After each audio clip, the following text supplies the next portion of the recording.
नमस्कार,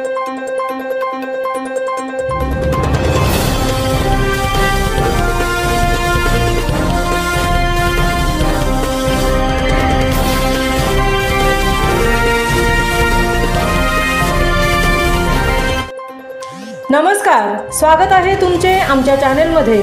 आवाज महामुंबईचा, शोध बातमीचा, कौल मनाचा।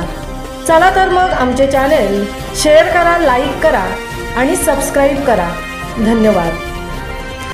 बंदी कालावधीत खवळलेल्या समुद्रात मासेमारीसाठी गेलेली बोट बुडाली, 3 खलाशी बेपत्ता।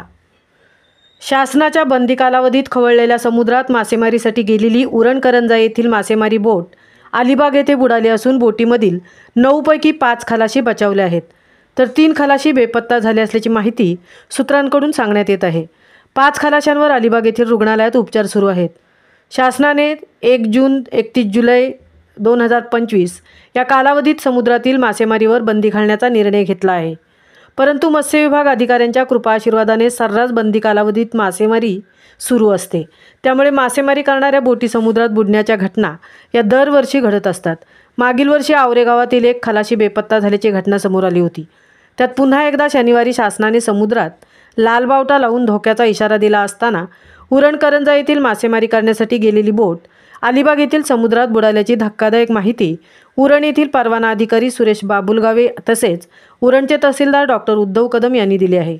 या अपघातात बोटीवरील 9 पैकी 5 खलाशी बचावले असून त्यांच्यावर अलिबाग येथील रुग्णालयात उपचार सुरू आहेत, तर 3 खलाशी बेपत्ता झाल्याची माहिती सूत्रांकडून सांगण्यात येत आहे। एकंदरीत शासनाच्या नियमांचे काटेकोरपणे पालन न करता मत्स्य विभागाच्या कृपा आशीर्वादाने सर्रास बंदी कालावधीत मासेमारी सुरू असेल तर प्रथमतः मत्स्य विभागाच्या अधिकाऱ्यांवर कठोर कारवाई करावी अशी मागणी जनमानसात व्यक्त केली जात आहे। तसेच उरण तालुक्यातील वशेणी, केळवणे, दादर या खाडीकिनारी राजरोसपणे बंदी कालावधीत मासेमारी रात्री अपरात्री सातत्याने होत असल्याने वशेणी गावच्या सरपंच सौ अनामिका हितेंद्र म्हात्रे यांनी उरणच्या तहसीलदारांना लेखी स्वरूपात पत्र लिहून दिले आहे।